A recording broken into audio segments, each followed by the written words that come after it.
ಹೇಳಿ ನಮಸ್ಕಾರ ಹೇಳಿ. ನಮಸ್ಕಾರ. ನೀವು ನಮ್ಮ ರಾಜ್ಯದ ಕನ್ನಡ ಭಾಷೆಯಲ್ಲಿ ಮಾತಾಡಿದ್ದಕ್ಕೆ ತುಂಬಾ ಥ್ಯಾಂಕ್ಸ್. ಧನ್ಯವಾದಗಳು. ನಾನು ನನಗೆ ಅನ್ಸುತ್ತೆ ನಾನು ಕನ್ನಡ ಚೆನ್ನಾಗಿಲ್ಲ. ಇಲ್ಲ, ಚೆನ್ನಾಗಿದೆ. ಸ್ವಲ್ಪ ಕಲಿಬೇಕು, ಜಾಸ್ತಿ ಇಲ್ಲ. ಚೆನ್ನಾಗಿದೆ. ಅದ್ರಲ್ಲೂ ಬೇರೆ ಕಡೆಯಿಂದ ಇಲ್ಲಿ ಬಂದು ಕನ್ನಡ ಮಾತಾಡ್ತಿದೆ ಅಂದ್ರೆ ನಮಗೆ ಸಂತೋಷ.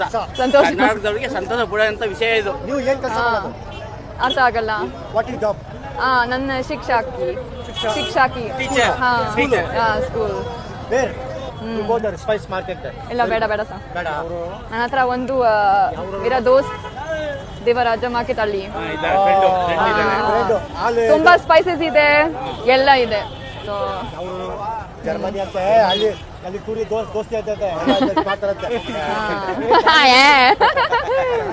Okay boy. ಚೆನ್ನಾಗಿ ಕಲೀರಿ. ಡಾಕ್ಟರ್ ರಾಜ್ಕುಮಾರ್ ಗೊತ್ತು.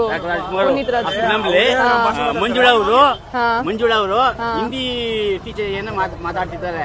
ಆ ಸಂದರ್ಭದಲ್ಲಿ ರಾಜ್ಕುಮಾರ್ 1ನೇ ಕ್ಲಾಸ್ ಬುಕ್ ತಗೊಬಂದು ಕನ್ನಡ ಪುಸ್ತಕ ತಂದ್ಕೊಟ್ಟು ಕನ್ನಡ ಕಲಿಸ್ತಾರೆ. ಕನ್ನಡ ಟೀಚಿಂಗ್ ಕನ್ನಡ. ಪೀಪಲ್ ತುಂಬಾ ಖುಷಿ ಆಗುತ್ತೆ.